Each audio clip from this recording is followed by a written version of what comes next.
Saludos and salutations, Broncos country, and welcome back into another exciting episode of Broncos Talk.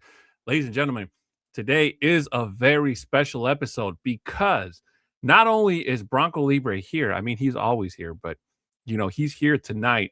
And if you don't have the ability to visually see us, we're like dressed up in like the suits and the bow ties and stuff. So you're missing out because it is a very special event. Ladies and gentlemen, this is the 200th episode of Broncos Talk. And let me just say, I think that not only have we reached a pinnacle and a milestone in this wonderful achievement, but I think it is the longest ongoing program on the Orange and Blue Network. Hopefully Johnny isn't watching this because he's probably going to send me a message and correct me. So I'm just going to ride with it and say that it's 100% true. So ladies and gentlemen, strap in because you are not going to want to miss a single episode of today's show. So please make sure your food is warm, your beer is cold, because it is going to be great. And let me just say, if you ever make it this far in life, just know that there will be times where you can keep going and then you can't, but then you just got to keep on going, and Johnny did say that I can say a bad word because it is a special episode. So I'm going to use it right now at the pre-show, which is dookie. I know. You thought I was going to say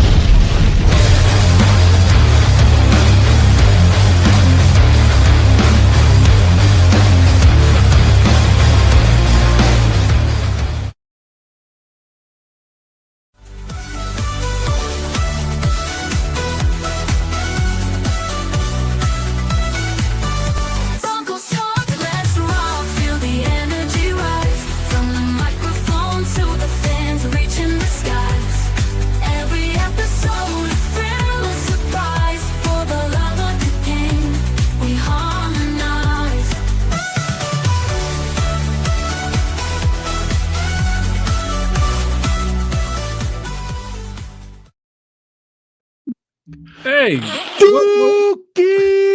Oh. Hey, what the hell, man? Like, who keeps letting Johnny on the show? Why do we give him a button, Libre? What the Hey, it happens. He's the one that puts the show together. So he's the one that does it.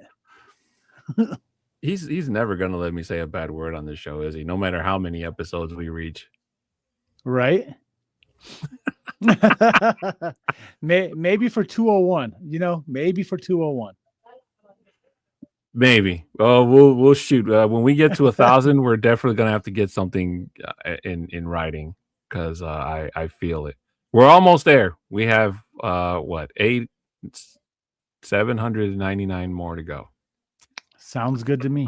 Ladies and gentlemen, welcome into Broncos Talk. I am your host, Adan Diaz, and joining me to my left or right, depending on which way you're watching, is my co-host, the amazing, the incredible, my best friend. You already heard him talk, but he's going to say it again anyway, El BroncoLibre. What's happening, Broncos country? Let's go. Number 200. How about that? 200. Libre, when I was in high school, I want to say freshman year, I think I weighed like 200 pounds. Is that your left leg or?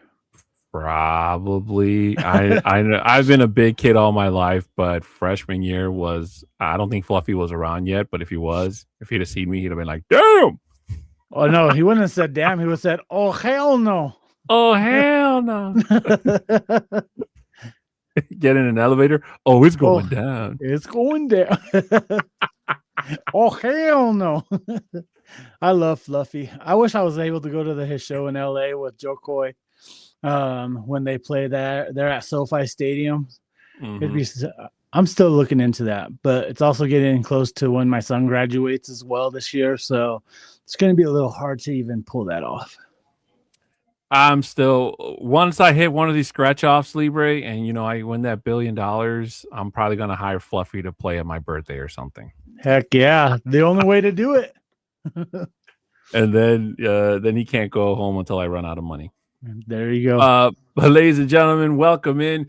In case you're just tuning in, ladies and gentlemen, today is a very special episode because we are celebrating 200. This is the 200th episode of Broncos Talk. So I cannot wait to talk to you guys about the history. If you've already heard me say it, I apologize, but it's something that I love talking about it, and I know I probably talk about it too much, but them's the breaks. But before we get started, I just want to get a couple of things out of the way before we start, just like we do at the start of every single show. You can subscribe, share, comment, and like on this and all of the shows here on the Orange and Blue Network. Ladies and gentlemen, it has been a tough time in Broncos country since the last 2 weeks. The Super Bowl is this coming Sunday. We'll definitely dive into that and give you guys our thoughts and everything going into that big game. But please, helping us with the algorithm and all that by subscribing, sharing, commenting. If there's something you guys hear me and Libre talk about that you agree, don't disagree, please. We are all ears, and especially if you're not able to join us live here during the show, all comments and likes are appreciated, and we will get back to you ASAP.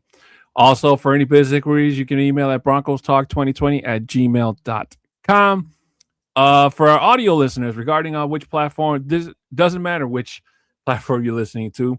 5-star reviews are always appreciated. If you'd like, you can also send a screenshot to me and Libre, and we will read your review and give you our thanks live here on the air.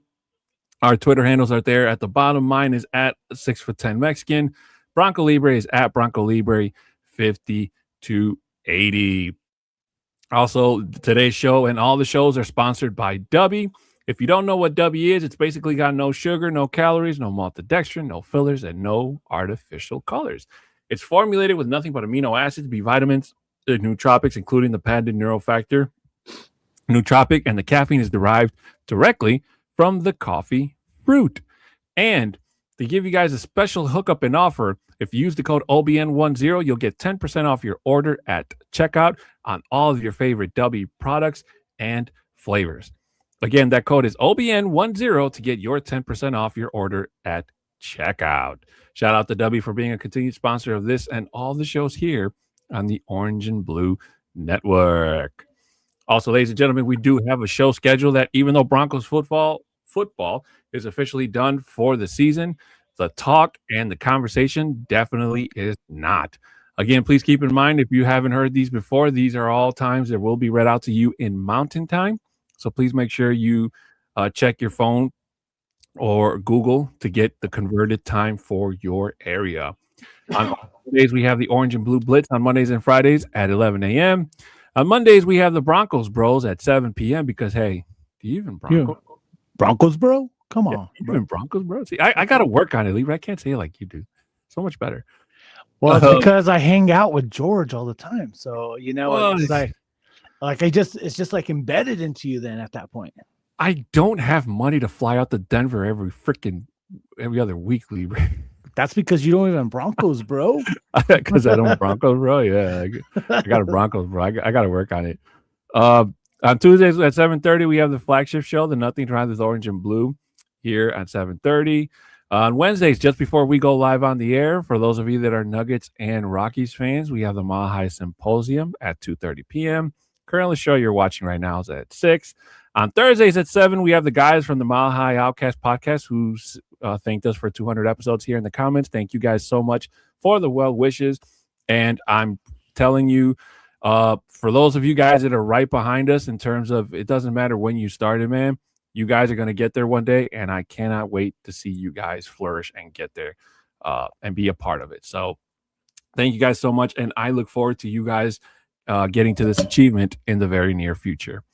And then on Spanish on Fridays, we have the Viva los Broncos, which, by the way, we will have a special announcement on that show on Friday. I know I do apologize. I had something come up last Friday, so we were not able to go on the air, but we will be here this coming Friday at 7. For any breaking news on Fresh Squeeze, please, you probably won't get any breaking news right now. It's the off season, but make sure you have that little notification clicked on anyway, because the draft will be here before you know it, and so will free agency. and of course, any other Broncos news that are up to the moment information you do not want to miss.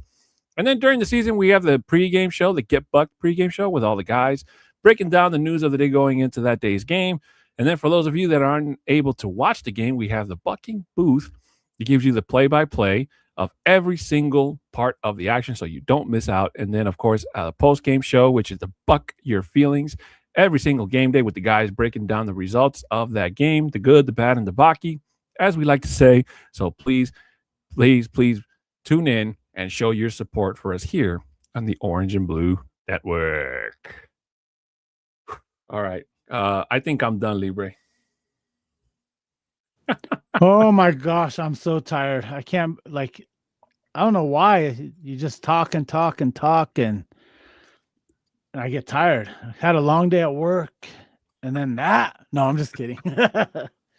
Yeah, Libre did tell me before the show, he's like, hey, if you just want to do 5 minutes, you can do 5 minutes. I was like, hey man, don't tempt me with a good time, bro. Right. I gotta catch up on some Marvel Rivals. I've been slacking. There's a couple video games I haven't played in the last couple of days because I've just been working, man. So, now that there's no football, is a perfect time for me to catch up on those things. But, ladies and gentlemen, 200 episodes. With this being the 200th. Whoop, whoop.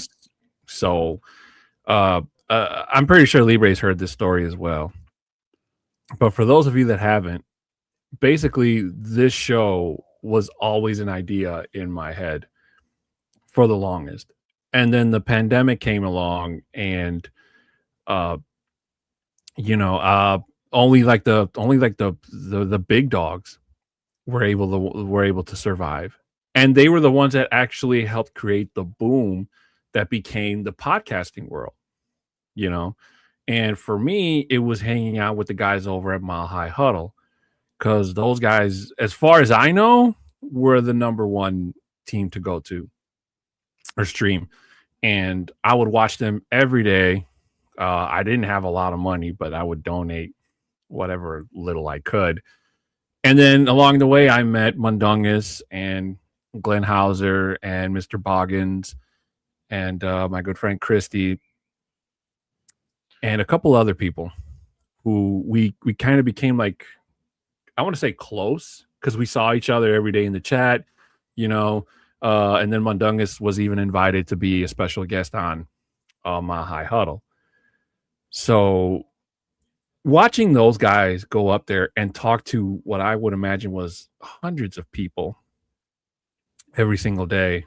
And, this was during a time where they weren't letting people in the stands, people had to watch from home. It felt really weird watching a football game with nobody in it.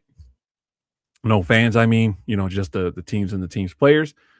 So I just kind of thought like this would be a great time for me to, take that leap. And I was really nervous at first. It's very rare for me to do something Libre and get nervous about it. Like when I was in high school, I took public speaking classes. And I could talk to a group of a bunch of people and not feel nervous. But what I learned is that while you don't feel nervous talking to 200 people, if you just talk to one person, that can give you the nervousness because that one person, if you make mistakes, they can see it. You make a mistake in front of a bunch of let's say 100 people, not 100 people are going to notice, just maybe a couple that are actually paying attention, So I was just like, you know what? I'm going to go out there. I'm going to put my show out there. If people like it and I can build a following, then great. If nobody listens to it and it's just like sitting at 0 views and I'm just recording myself like an idiot in front of this microphone, then, then so be it. So I went out and I bought this microphone and I still have it to this day. And the webcam, I bought the webcam that I'm recording in now, but I didn't actually use it at first. I didn't use it until I signed up with MHRT or joined MHRT. And speaking of them, they sent, after I recorded I want to say 3 or 4 episodes. If you scroll the wheel all the way to the very first episode, I think that one, Libre, is still the most watched episode, or listened to audio version out of the 200. It's in the 40s, if I'm not mistaken. So, but initially, I only had one listener, and it was from a guy named Chris Hernandez, who is still a very, very, very devoted follower of this show. Shout out to Chris. He's been with me since day one. I still have the email he sent me where he was like, "Hey man, listen, I think he told me he had to go outside to listen to it because his family was kind of making noise and couldn't hear it." Hmm. But it only took one person to say, "Hey, I love what you do. I believe in you, man. Keep it up." And that was enough for me to say, "Hey, okay, if I don't make it to MHH levels, then at least I got one person that I know will listen."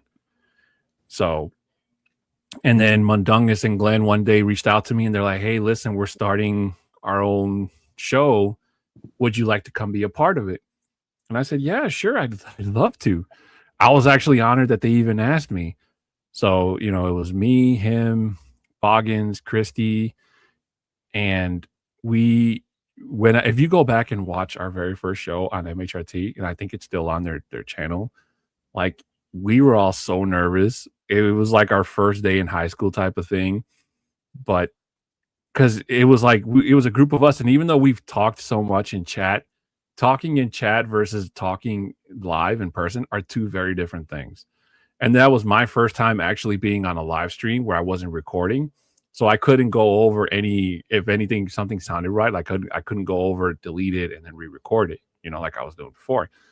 Once it's live, it's out there. So I enjoyed my time with MHRT, and I thank Mundungus for the opportunity. And I know I've said this before, and I'll say it again, for being able to be with them and meeting all those fantastic people, Mario Vitanzi, Romy Bean, people that I think you've probably met in actual person, Libre.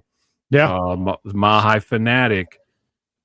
Who else did I meet? I met so many people. I can't remember off the top of my head, but it was thanks to them that I was able to sit in an interview with them and hear them talk about how it is for them to deal with whether they're injured or just, Romy Bean's story of being on the field and then now being a reporter for the Broncos in Colorado.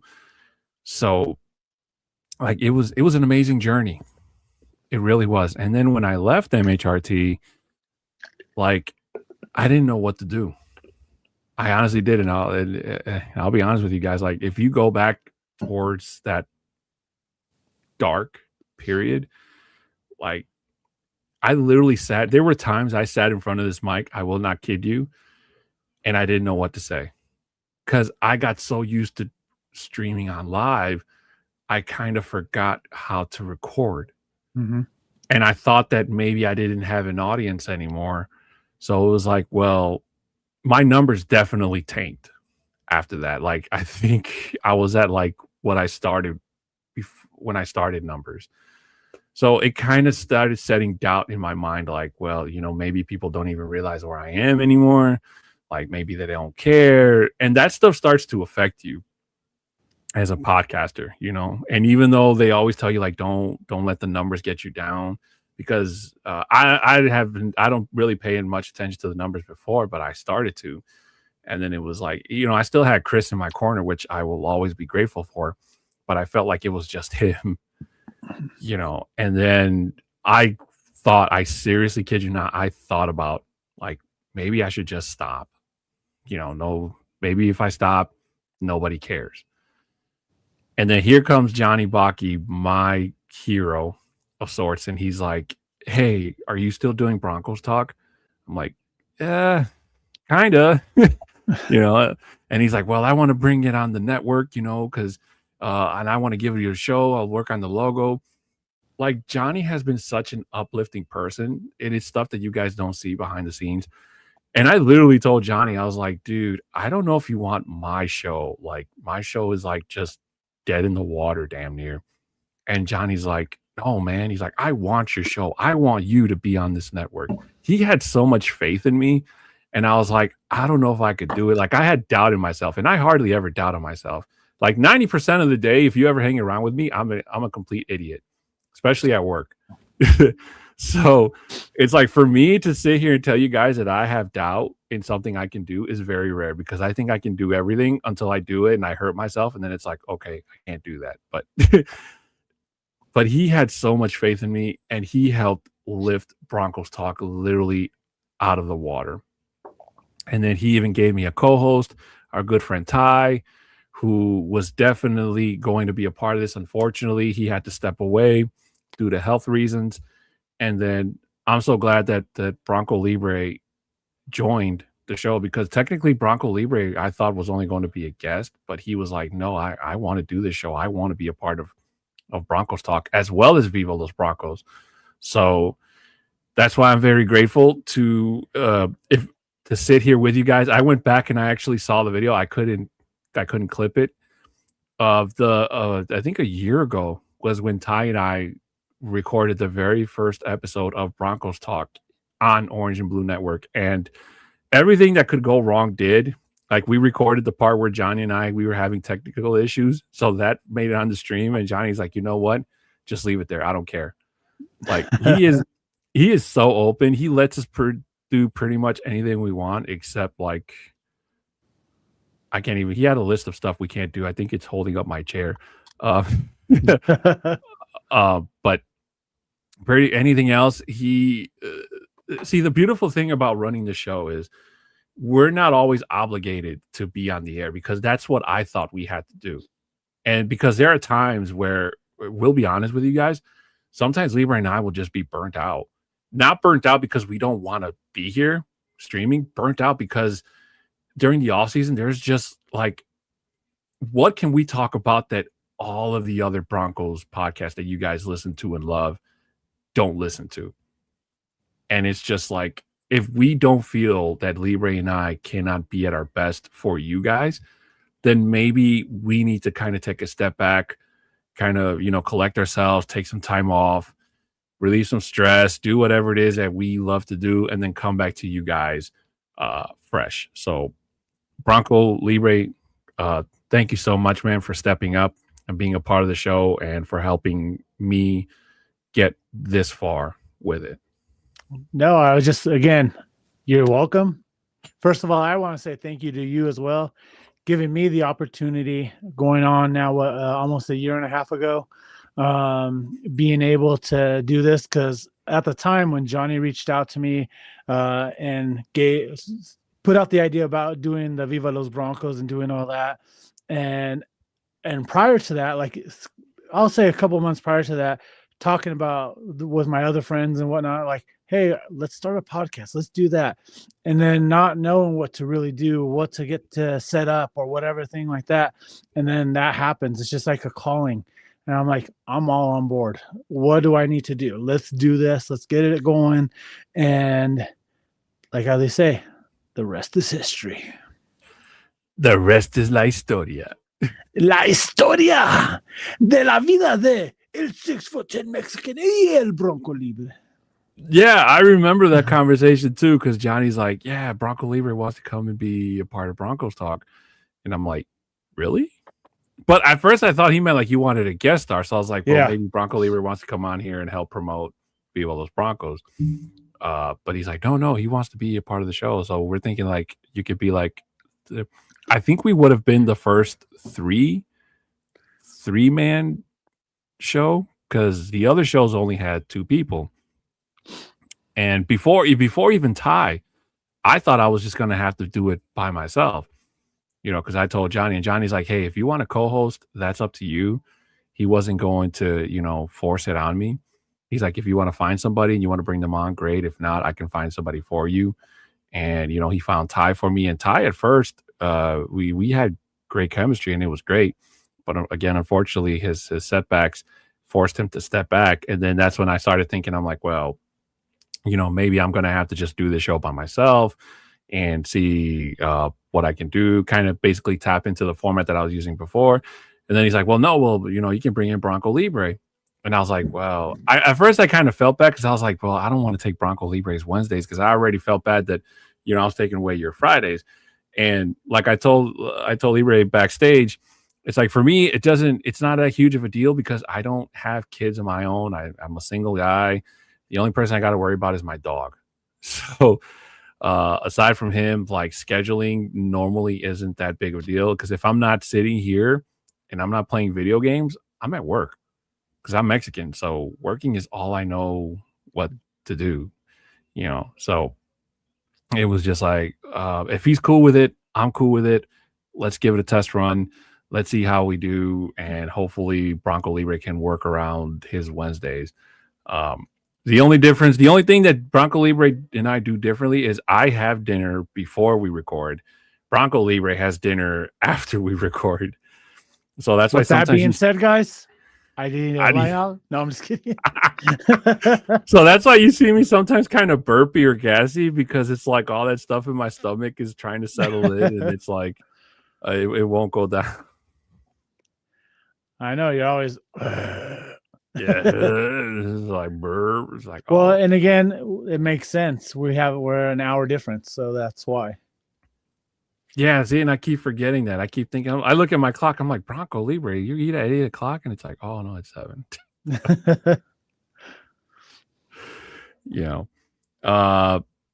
But you see, you have a fan here. He says, "What's up, Libre Horseman? Married with drinks here. What's happening, Lenny? How you guys doing? Married with drinks. I wouldn't know. I've never been married." Like the videos that these guys post out, they are hilarious.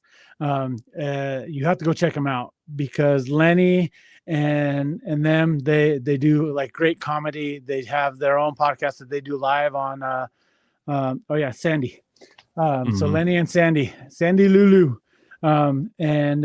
They just meeting them really for the first time this year.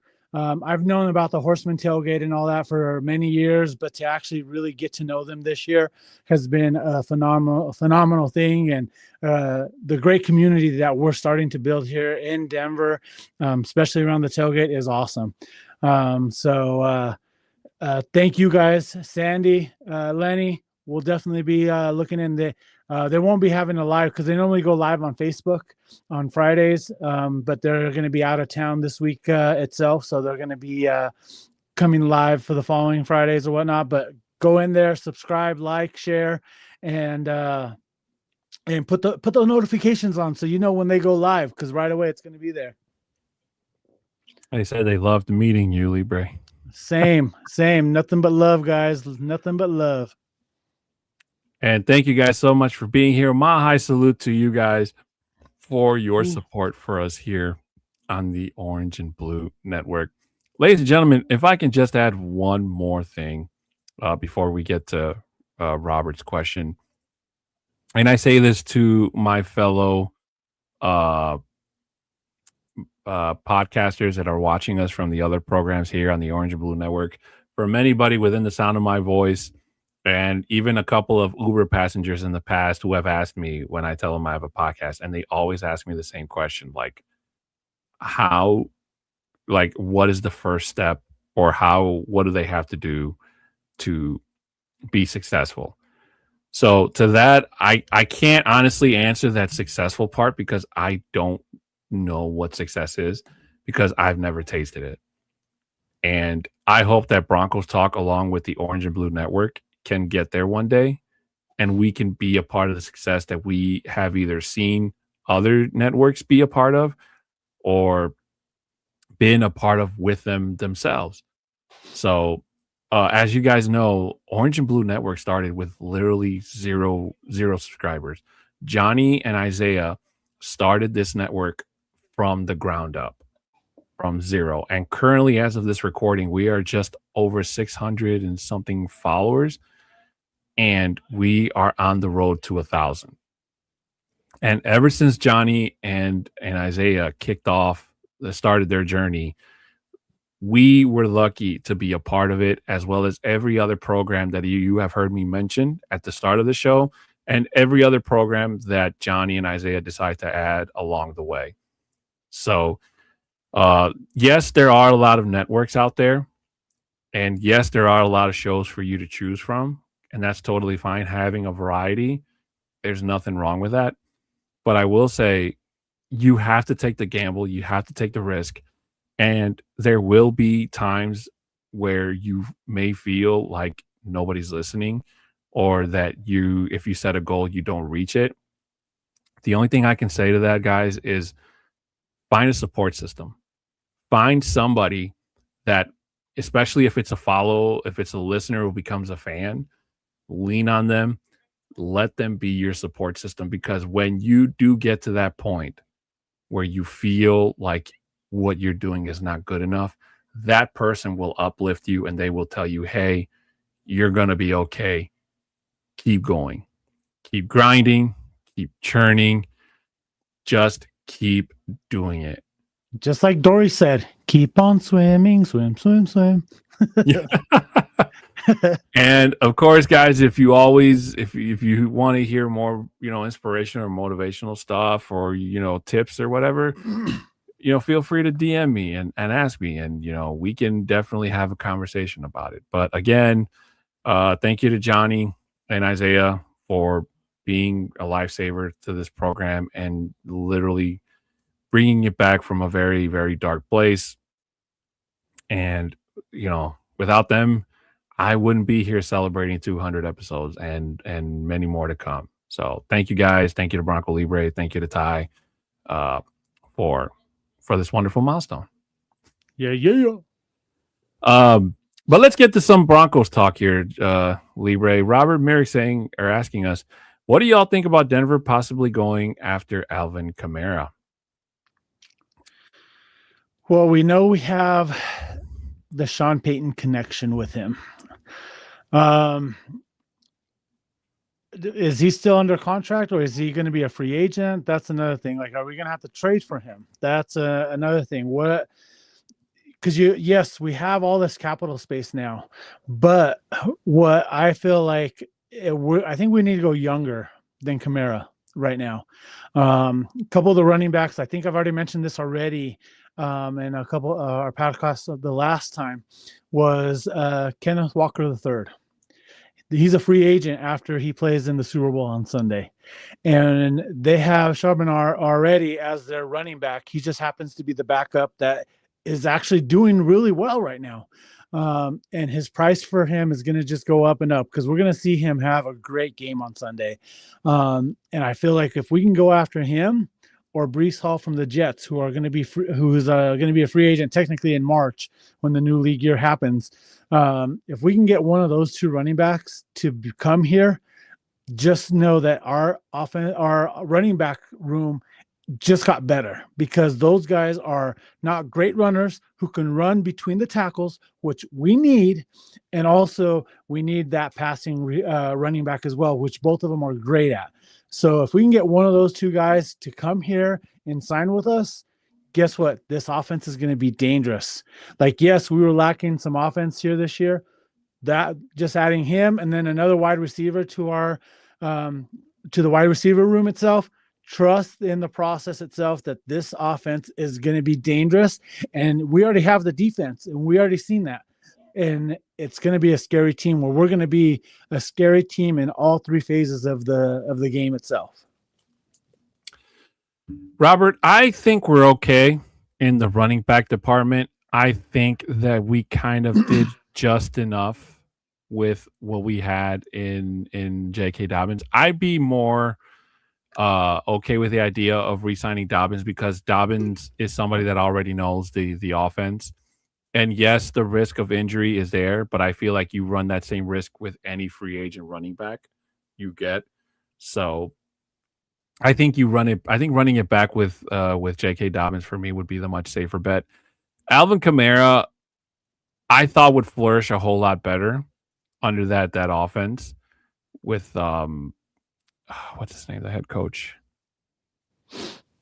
I can't think of his name, but and that's worrisome to me because that's an offensive-minded coach, and he was able to do a little bit better with some of the other running back talent that New Orleans had instead of Alvin Kamara. So that to me is kind of worrisome. It doesn't doesn't make me feel good about what Kamara can do. Now, I'm not saying he wouldn't flourish in Denver, but I don't know. He's going to come at a price. He definitely is. I don't know if his contract's up, if he's going to be a free agent. And especially if the Broncos have to trade for the remainder of his contract or anything like that, then no. I think that going into next season with J.K. Dobbins and R.J. Harvey as your two, if you want to pick up another one, you can in the draft. I think the Broncos will have plenty of draft capital to pick up a running back 3. Something in the background as a backup type of thing, diamond in the rough. So I think they'll be okay. I don't think they need to go after Alvin Kamara, to be honest with you. No, I agree. The only thing, like, if it's going with familiarity for Sean Payton with him. But like how you said, with J.K. Dobbins coming back and re-signing, I feel like if he is going to stay here, it sounds like he wants to be here. He likes the way that the system is set up. He just has to give us that veteran minimum, some type of, deal to stay here, I think, in order for it to work out. And just based off of what he's been saying, it's a possibility that could happen. Sandy Lulu saying, it's Sandy Lulu. Welcome back from a dark place and congratulations on 200 plus episodes. Thank you so much, Sandy. Thank you. But let me just clarify. When I say dark place, I don't mean like dark place mentally. I meant his background is dark. That's where he's coming from. No, I meant like the future of this program, like dark, not my mental health. I'm good, just for the record. But thank you so much for the well wishes. Anyway, Robert goes on to say, yeah, but if the Seahawks win the Super Bowl and he's a featured gap, and they were most likely going to sign. Wait, I'm reading that wrong. Most likely Kenneth Walker. Well, I think what he's trying to say is that they'll most likely sign Kenneth Walker III. So, but again, right. You have to remember they also have Charbonnet there already. So he's their number one RB1 already. He just happened to get injured there at the end of the year, and with Kenneth Walker III just being able to, if he has that great game, he's going to have options. He's going to get paid. Like, is Seattle going to be willing to do that and pay him? Or is he going to go to another team that's going to be able to pay him what he's now worth? And guess what? The Broncos now have the money to do it. We married with a drink saying, we absolutely love Kamara, but can he stay healthy? Would it be worth throwing money his way? That's also another, question of mine. Plus, I know it's been a big thing in Denver. Whenever we get a new head coach, we're so used to bringing a bunch of players from their former team here. So I think we're already good with the players that we've gotten from, what were they calling us a couple years ago? The Denver Saints. Yeah. So I think we're okay. To be honest with you, I think Kamara has probably reached, I don't want to say past his prime, but I feel like running backs, they reach a certain point where it's like the decline starts to happen. We kind of saw it with Derrick Henry last year. I mean, he had a monster week 1 game. And as somebody who had him as a fantasy owner, he did me no favors the remainder of the season until I think the second to last game where he went bananas again. But Derrick Henry could be another name that might not hit free agency, but it'll definitely, especially with a new coach in Baltimore, they could make some splashes and try to trade away players and maybe start to, I don't know if rebuild is the right word in Baltimore, but that's what most new coaches do when they get to a team is they tear the team. They either tear it apart or they change certain pieces from it to make it look different to fit their vision of what that team is going to look forward to in the future. Well, you're right, because that's what you have to do as a new coach coming in. It's not, those players are not your players. Like, you're going to get some good players here and there, but you're going to want players that you have certain relationships with, the certain guys that you've actually viewed and whatnot. And you want to bring your own crew in because you want to win with your team, not with the previous coach team. And again, with Harbaugh being there, 18 years? And he goes, hey, I don't want to do what they did for the last 18 years. I'm now coming in as the new head coach, and I'm going to do it my way because now, God damn it, I'm the coach. Sorry, I didn't realize I was muted. But Robert also asks, what about offensive line or tight end? Now, this does go back, and I know we talked about this, Libre. I did say before the trade deadline that I was really hoping that the Broncos would have made a move for at least a wide receiver. Libre, if I'm not mistaken, I think you were on towards the Broncos are fine. They don't need to do anything. Yep. Trust in Bo Nix, trust in Sean Payton. And then when Bo Nix got hurt, I came back on here and I said, well, maybe it is a good thing that that the Broncos didn't go out and do like Indianapolis did, for example, where they put their chips all in the table, and then Sauce Gardner goes down with an injury. Their offense regresses, and they fall short of a playoff berth. So it's could they use an offensive line? I think the offensive line is good. The only reason I think you're asking that, Robert, is because you saw our offensive line struggle against New England. But even though our offensive line was struggling, they still did better than most other offensive lines that New England has faced, where they would just decimate. So credit to Jarrett Stidham for not taking, double-digit sacks or just completely, sacked like that. If that was Bo Nix out there, that defensive line would have been gassed because there was no way they could have been keeping up trying to catch Bo Nix if Bo Nix was scrambling every single play. Yeah. So tight end, I think tight end would probably be the more favorable spot. I think that Sean Payton dropped the ball big time with Evan Ingram.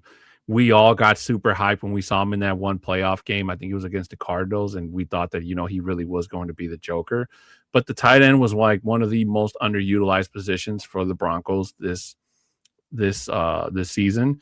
And I think that was just for the fact that it wasn't because they couldn't use Ingram, but once other teams started getting tape on it, Ingram either got double teamed or the plays that the Broncos were running offensively just weren't working where they could use Ingram to the best of his ability. So now that Davis Webb is the offensive coordinator, Libre, officially, I'm hoping that Sean Payton lets Davis Webb call some plays and that the Broncos or Sean Payton or whoever you want it to be can go out there and make get with the times, so to speak, Libre, because we've seen that the plays that Sean Payton ran when he was with New Orleans or years ago to this day, and you can ask Pete Carroll this, do not translate over successfully in today's NFL. They just don't.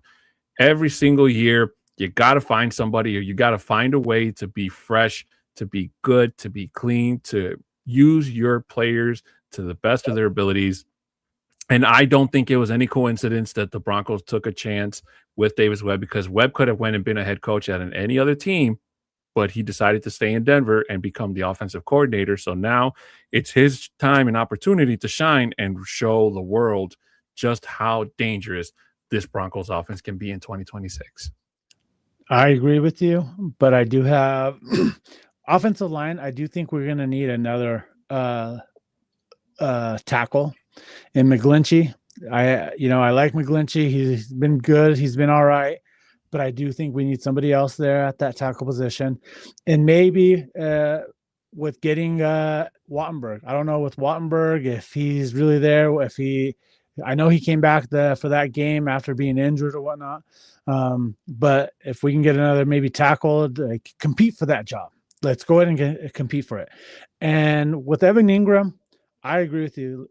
I think he was totally underutilized during this year when we saw the flashes of what he's able to do. And I just think that the play calling itself this year didn't allow for him to actually be a productive player on this team. And that goes to the play calling. Yes, Sean Payton's the head coach. What has he been doing here now over the last 15 to 18 years since he's been a head coach in the league? Yes, he's been a play caller.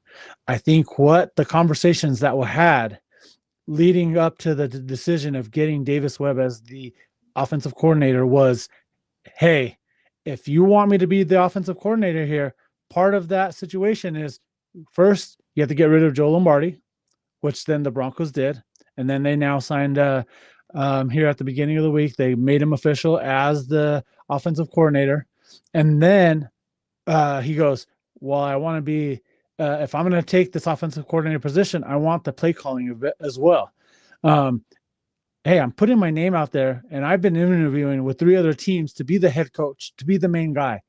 But I will let those go and be the offensive coordinator here, but I want that. Again, that's not something that we have privy to with that information because they haven't released that or anything like that. But I feel like those are the conversations that Davis Webb had told Sean Payton, hey, if you still want me to be here, Bo Nix is right-hand man with all this itself. This is what I want as well. And those were the conversations that were had. And guess what?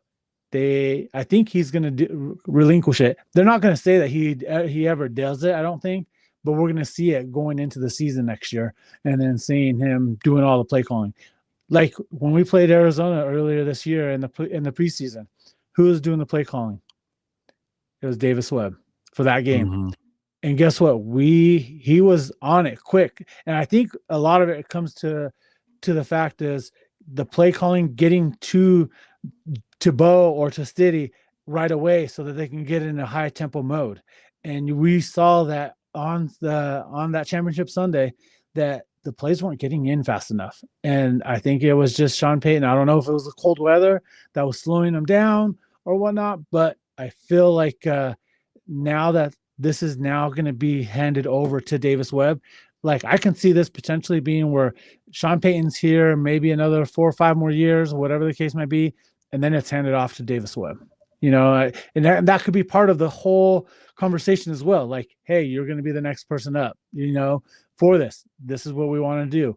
And if that's part of the communications, the talks and all that, I love that. I love that part of it. But again, you never know what could happen here within the next couple of years. But right now is the time that we need to put a championship team together, which I feel that we have. We're just missing a couple pieces because we're right now on Bo Nix's rookie deal. We have 3 more years left on it. And if we can do that, if we can get, like I was listening, I think it was Vic Lombardi or Anthony Rodriguez off of KOA radio here in Denver, talking about if we do not get a championship, at least 2 championships here within this rookie deal, then it was a failure that the Broncos failed to do that because you're going to have to pay Bo Nix. Once his contract is up, you're going to have to pay him big. And then that's when it starts to get hard for the team to be more successful. Look at Kansas City. They went out there, made Mahomes the highest paid player ever. And then, and it happens all the time where after a couple of years, they have to restructure their deal. They have to redo that because they need to get more players in and whatnot. We don't want to fall into that, guys. We need to it's now. It's the go now. And I feel like they're putting it into place and we're seeing it little by little. And I feel like it's going to happen. We had 2 questions here, and we're going to answer both of them here, Libre, by 2 different people. Mary with Drinks asks us, do we look for a kicker in the later rounds? And Shai Vargas asks us, do the Broncos look for wide receivers in the free agency or the NFL draft? Let's start with the kicker first, Libre. I don't think we need a new kicker. Will Lutz was not the reason that the Broncos lost that AFC Championship game. Let me tell you something right now. I just saw a video today about that kick, to tying it up in the 4th quarter or whatnot. And thus being the home team, the refs did not allow enough time for the grounds crew people to blow the snow off and blow it away. I heard that the ball where it was placed at was 1.5 yards closer than normal. If you go back and look at that replay, it got tipped and whatnot. So if he was 1 yard back, and it was barely tipped by his middle finger too, like it just barely grazed it to knock it away, so that there was no option there. But if he was at the proper length, even like that 1.5 yards makes a huge difference. And if he was able to be there, he would never blocked it. It would have tied the game going into overtime. But that's another thing as well. I don't feel like Will Lutz, yes, he had opportunities where he could have got it in there earlier in the game as well and whatnot. But again, it's the conditions. that we were in as well. So no, I like answering to your question, Lenny. I think we're going to be there and keeping with Will Lutz. I don't think we're going to go anywhere else. Yeah. Will Lutz did have a miss or two during the regular season, but he also had more game-winning field goal kicks for the Broncos. And the 4th and 1 call, that wasn't on him. That was Sean Payton. And that blocked kick, like Libre mentioned, that was the elements. There were so many other factors that went into that kick being missed. It wasn't because of Will Lutz's inaccuracy. So I think we're fine. You don't right now taking a risk with a rookie kicker or going into the rookie carousel is like one of the things the Broncos don't need right now. Because if you saw last year, there were a lot of teams that were switching up their kickers. Look at the Baltimore Ravens. They were just a field goal away from going to the playoffs, and their rookie kicker went far right. What was his name? Tyler Loop, I think. So, I hope everything's going right for that young man because he really took that to heart. He let the team down. He felt like, and it's really big.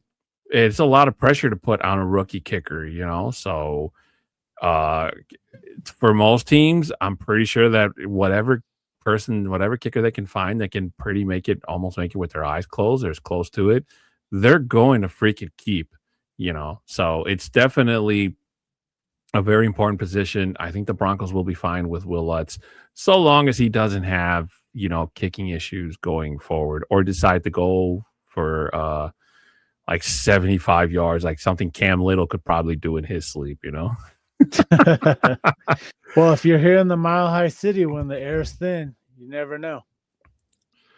And then to answer your question, Shai, about should the Broncos go for a wide receiver in free agency or the NFL draft, that all depends. Now that the Broncos have more spending money, they have more liberty to take advantage or to lure a big name wide receiver to Denver. The question is that player that they want worth the risk? Because they're going to, as you guys know, every single person that gets signed in free agency is getting signed for way more than they're worth. But that's just because NFL teams are competing and they have to take that gamble. So there's no other way around it. Or do the Broncos take a chance on getting a wide receiver in the NFL draft, hope that, that the coaching staff can turn them around? More likely going to be a green thumb at first, but can flourish to be one of the best catching wide receivers in the league. That's also a possibility. However, the farther you go down in the rounds, the less likely it is for that to happen. You got to remember, all the really good wide receivers normally go in the first round, if I'm not mistaken, Libre. There are a couple of exceptions that have made it, in the second, third, or in even some cases in undrafted rounds. I don't know the whole history off the top of my head, but the safer choice would be for the Broncos to get somebody in free agency, something that they didn't do during the trade deadline because they had a lot of confidence.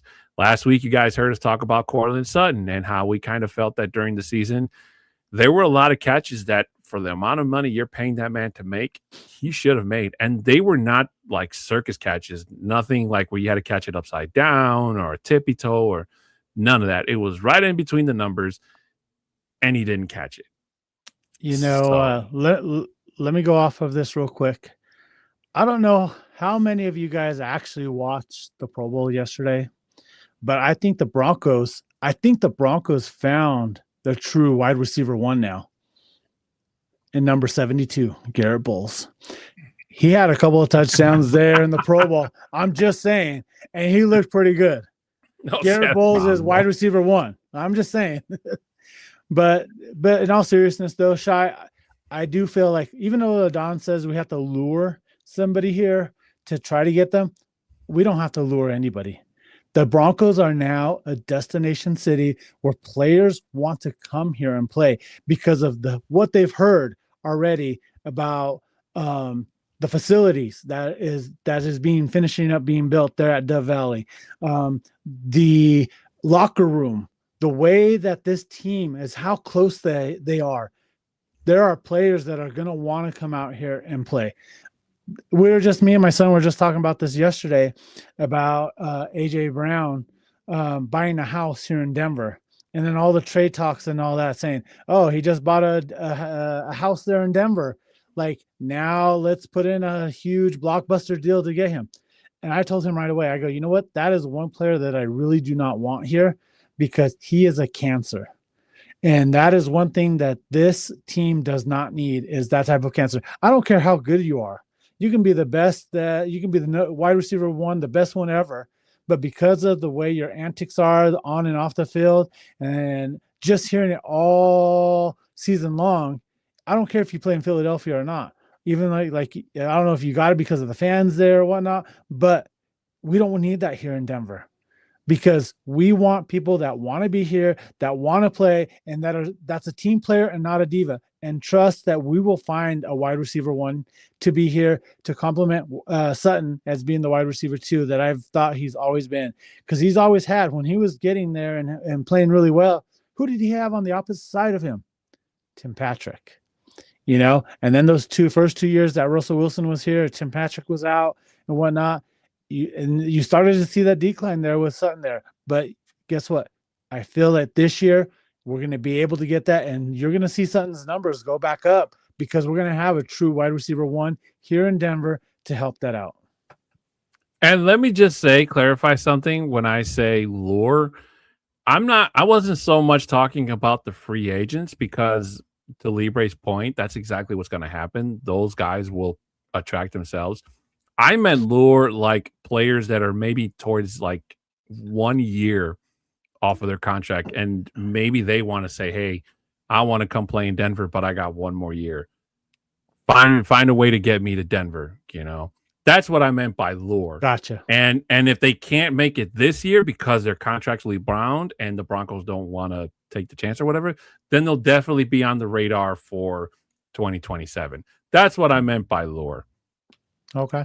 But like you said, you bring a great point. Great player. The free agent players are going to want to come to be in Denver to be a part of history.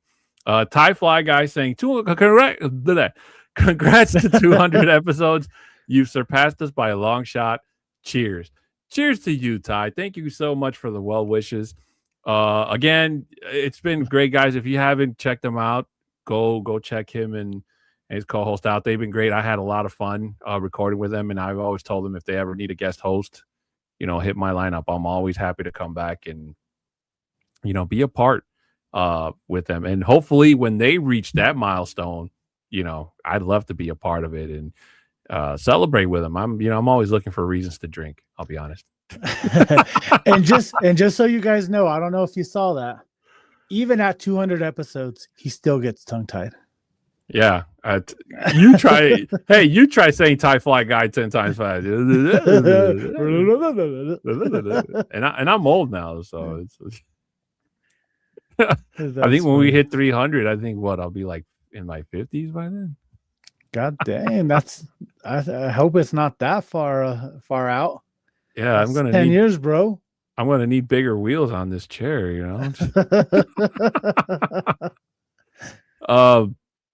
Shy asking us, do we get George Pickens? He's a good wide receiver, Shy, but he comes with I'm surprised he went last year without any incident. There's a reason why the Steelers let him go. And I'm not saying he wasn't a bad player with Dallas. I mean, he definitely helped make them a much better offense, except when they played Denver, of course. But taking up George Pickens, it comes with a huge, huge risk and hope that he doesn't go and do anything where, he does something stupid where he taunts or unsportsmanlike conduct or gets himself suspended and then, character issues of sort. So it'll be up to the Broncos office to see if they want to take that risk and bring a guy like George Pickens and hope that he can get along with his teammates and help this offense flourish into the success he's seen with the Cowboys. Yeah, it's going to be do we have to, because he's currently under contract still, right? I believe so. I'm not sure. Yeah, so we'd have to trade for him, and right now I don't think Jerry Jones wants to get rid of him unless they get something in big in return. And you know how Jerry is, like he's not just gonna let anybody go unless it's Michael Parsons. But you know. Ladies and gentlemen, we have reached the end of regulation, which means it is now time for overtime. Let's go. Let's go.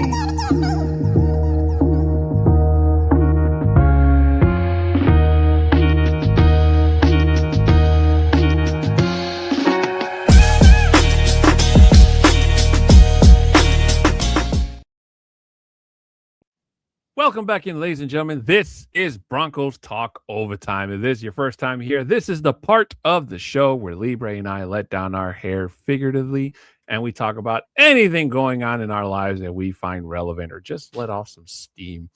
To be honest with you guys, this has been a very, very cool part of the show.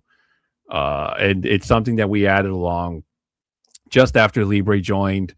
And I remember was it you I came up with the idea, Libre, or was it Johnny? I can't remember. Yeah, I don't remember either. Yeah, I know it was the one of them because I was like, hey, because I think it was Johnny because Johnny even made us that really cool video you guys just saw. If you can't see it because you're on audio, you're really missing out. You should come check it out. But he even made the little music and all that. And that's the one thing I love about Johnny is that Johnny's never told me, hey, that's a bad idea. Unless it was like something about loving Kansas City or Las Vegas or Chargers. So, but anything else, he's been an amazing person to help steer the show. When I draw blanks and I can't think of a show idea, I don't know if Johnny just goes into ChatGPT or if he just shakes off whatever the first idea comes to his head and it's like money. Let's roll with it.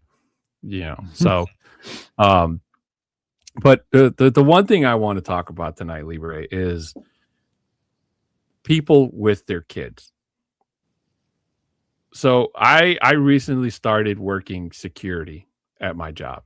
So me and my brother. If you've never met my brother is 6'5". We weigh close to about the same. I think there's like a 50-pound difference between the both of us.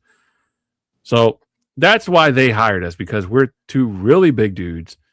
And, you know, if we stand in front of a door, nobody's getting by us, type of thing. But they hired us to be there to keep the order, to enforce the rules.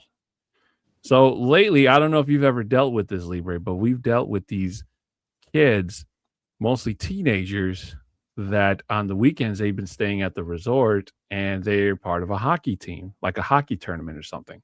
So, and these are teenagers, mind you, between the ages of like 12 to maybe 15, 16 at the latest. And we have a pond outside of the resort that during the summer, you know, it's a beautiful pond. The golfers try to avoid it. The gooses love to go out and swim. You know, when we have weddings, people go out and take pictures by it. But during the winter, obviously it's frozen. So these kids are trying to go out there and skate on it, which is a big no-no because that pond is not meant to skate on. It's not meant for people to be on. If you watch the news, Libre, there was a terrible story where I think it was like a group of 3 brothers lost their lives because 2 of them fell in, I believe, and one tried to save them and he got pulled in, and unfortunately they lost their lives. So, and you got these kids that go out there and they're trying to swim, they're trying to skate on it. And, you know, me and my brother go out there and we're like, hey, you guys got to come in. You can't be out there. So when their parents see us say something to these kids, they kind of get upset and they're like, hey, don't discipline our kids or say something to that matter. To which I would like to say to them, if you don't want me to say anything to your kid, Right. then you need to tell your teenage child to not go out there. Because if you don't do it and you're standing there and you're watching them do this and you don't say a damn thing, then we're going to have to intervene and say, hey, you need to get off of that pond because there are no emergency services here. We are not trained paramedics or lifeguards or none of that. So if something happens to you where you go straight down into the pond, hypothermia will kick in within seconds, if I'm not mistaken. Doesn't matter how young you are. Doesn't matter if you know how to swim. That is ice cold water underneath that ice. So, but I guess my point I'm trying to say, Libre, is most parents don't know or think that just because their child is at a certain age that they don't have to say anything to them, that they don't have to be disciplined anymore, which is a bunch of crap. Well, my thing is their background. Where do they come up from? Because I still tell my 21-year-old son, hey, don't do that or whatever.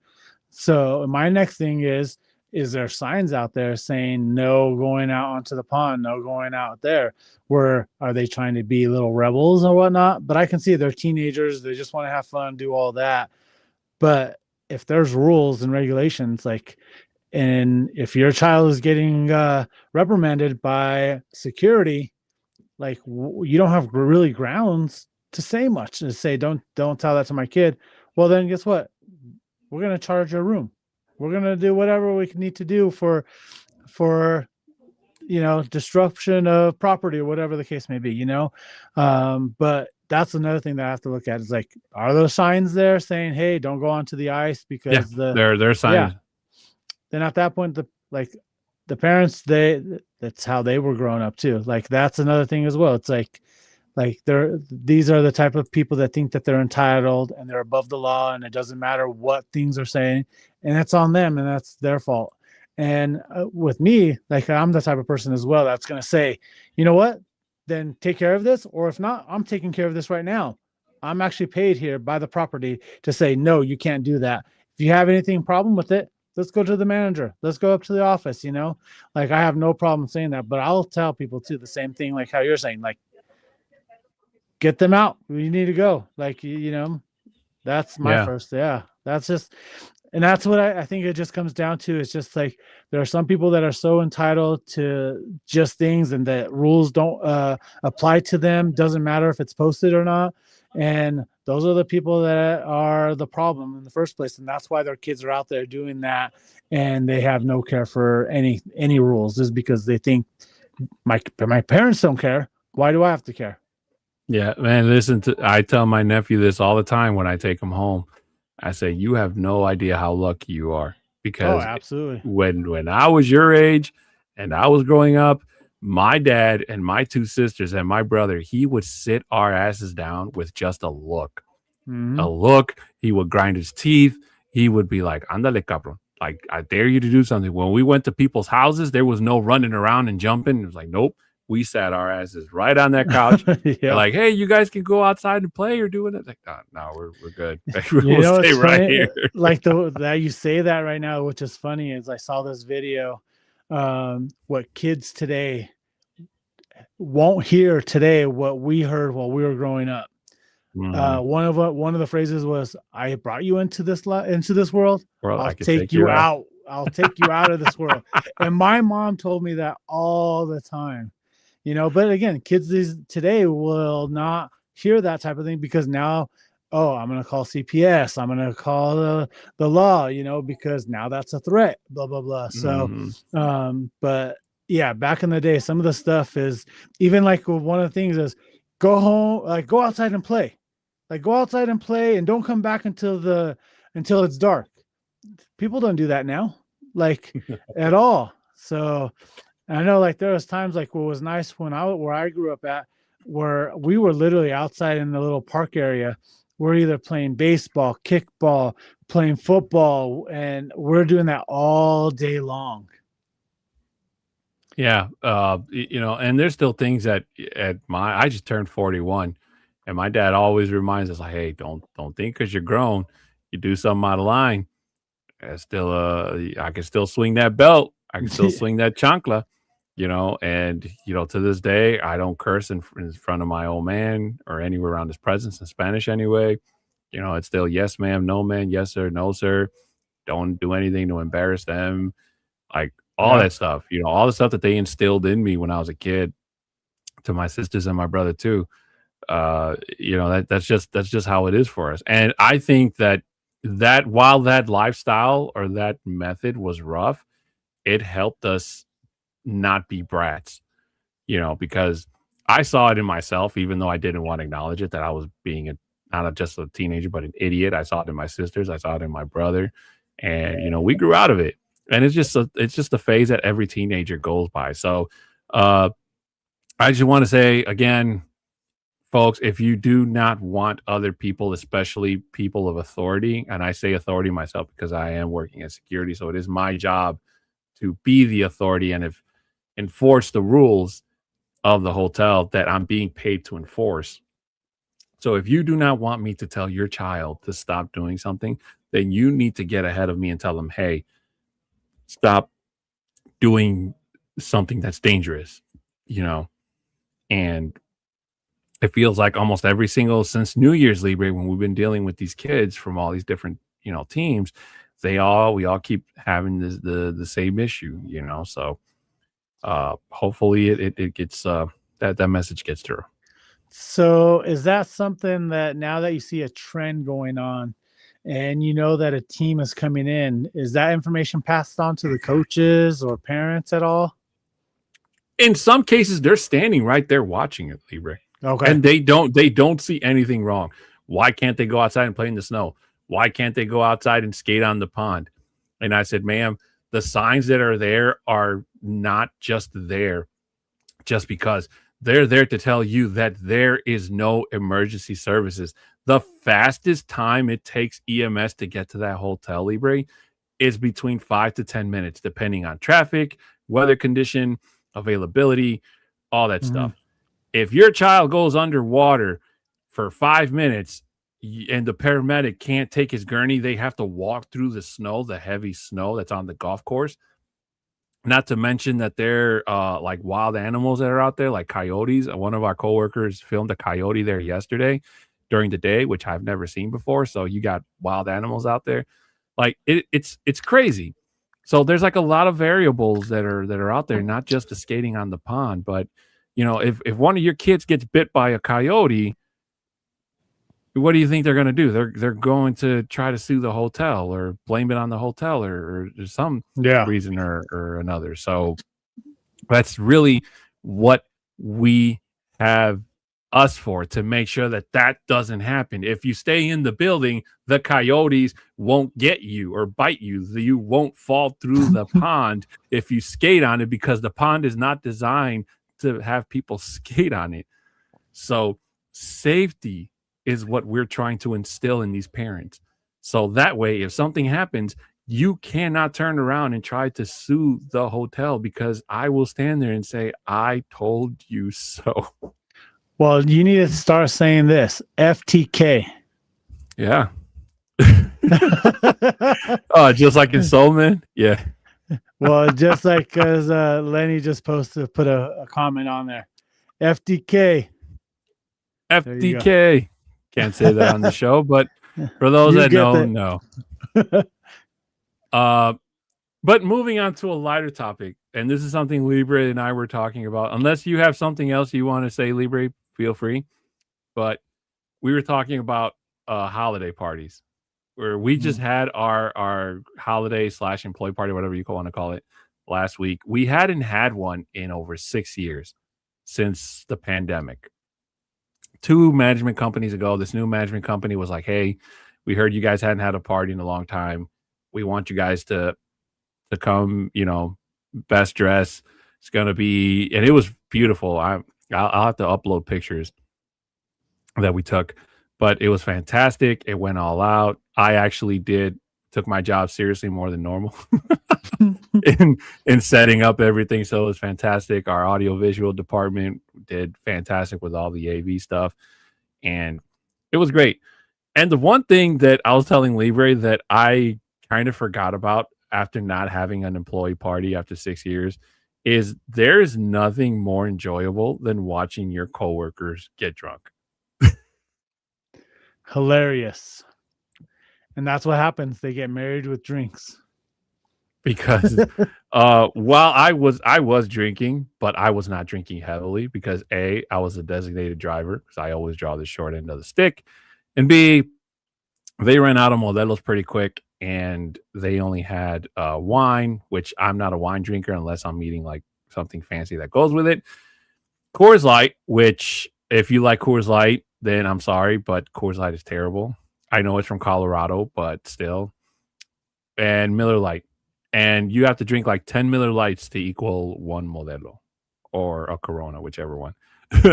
So I was like, okay, I guess I'll just have Miller Lite. So I was knocking a couple of Miller Lights back here and there, and it was just crazy. Like seeing some of my coworkers just like literally, and some of them were unrecognizable. Libre. I don't know if you've ever seen your coworkers outside of work attire, but there were some of them that I didn't even recognize. Now, obviously, everybody recognized me because I'm as big as a tree, so it doesn't matter what I wear. I look the same. But some of them was the first time they've ever seen me dress up nice and nice shoes and pants and a dress shirt.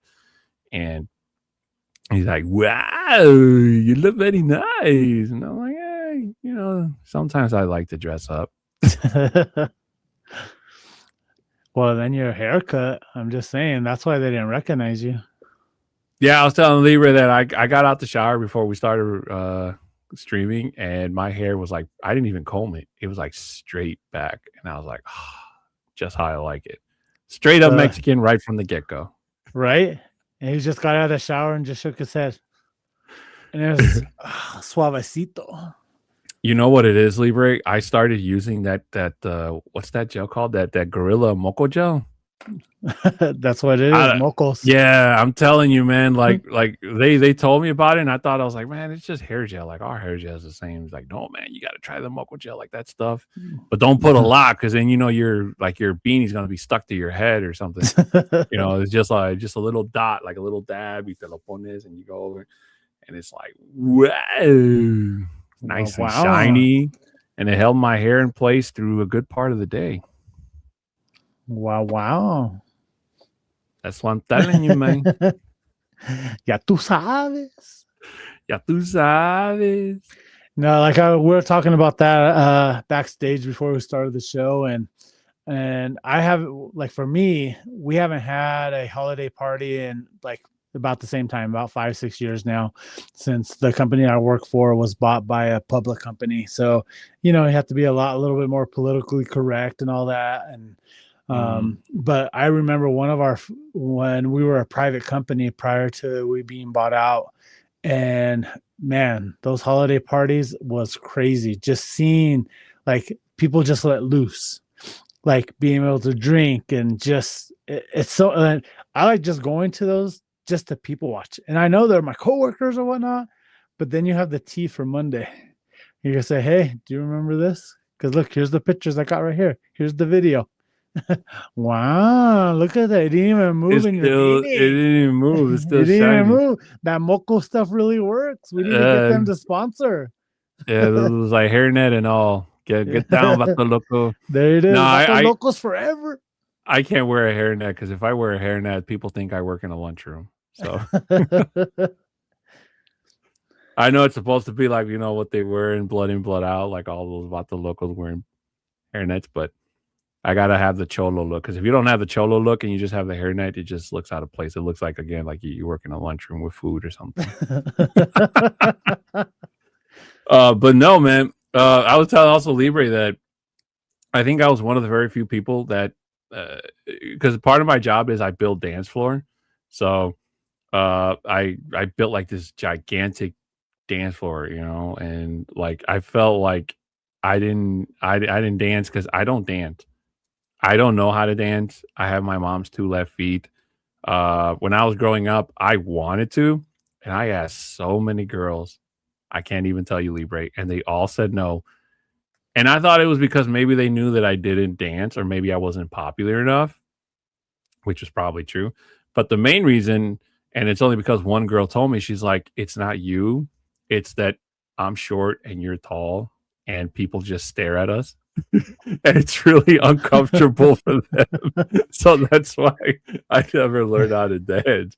It's not you, it's me. It's me. And it's like one of the very few times where being a tall man really backfired against me. So, and the only person that knows how to dance in my family is my dad. So he knows how to, he goes and he tells the DJ, hey, I want you to play these songs. And, he finds somebody that can keep up with him, and they swing and they spin. And it's like, wow. And I look at my mom, I'm like, I got your 2 left feet, obviously, because I don't know how to do any of that. Just shake it, don't break it. And one of my cousins said, he's like, you just call yourself one of those, newer Mexican types that don't know. Apparently, that's a thing. Come on, just do the washing machine. No, Salinas. For Salinas. Oh, and let me just say for the record, because I'm pretty sure my sister's watching, zapateo is not dancing. Okay. It's a form of dance, but you can't say you know how to dance and you say zapateo, because zapateo is literally going in a circle, tapping your feet until the soles of your boots or shoes or whatever wears out for hours on end. That is not dancing. Okay. Because if you consider that dancing, then I can sit here and say that I know how to do Dance Dance Revolution still, somewhat. So that counts as dancing. And there's a video of me doing it when I was in Denver at Dave & Buster's, which, by the way, they should give me a lifetime membership there, because I was the only guy that was rocking the hell out of that game. Dance Dance Revolution. Just like how Fluffy said it. Yeah. Even the bartender was standing there. He's like, man, you can really move. I'm like, you're just saying that because you want me to buy a drink. And he did. And I bought a drink. Got you. Hey, I was thirsty, man. After like a couple songs, you work up a sweat and you work up a thirst. What can I say? Exactly. Plus I'm fat, so fat people sweat even more. And guess what drink he got? Coors Light. Nah, bro. I got a nice cold Corona, bro. With that limon right there. You push it down. Lucio.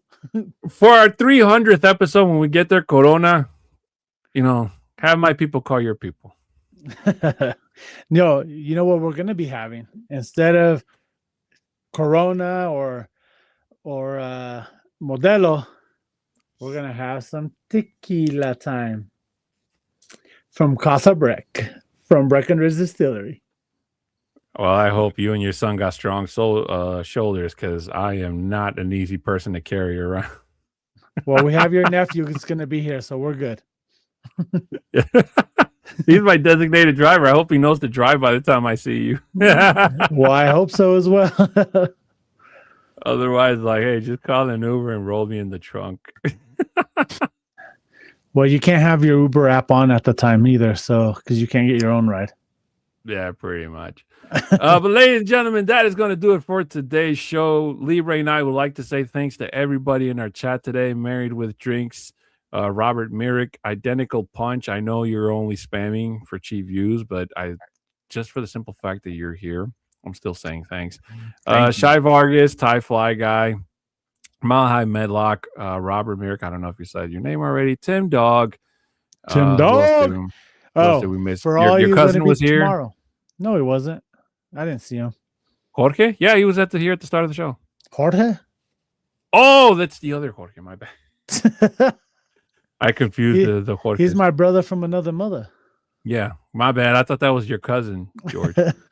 But all you guys, thank you guys so much for being here with us. We appreciate you being here and being a part of this historic moment. Before we head on out of here, just want to remind you guys, if you could please subscribe, share, comment, and like on this and all the shows here on the Orange and Blue Network. You do not want to miss a part of when we reach 300.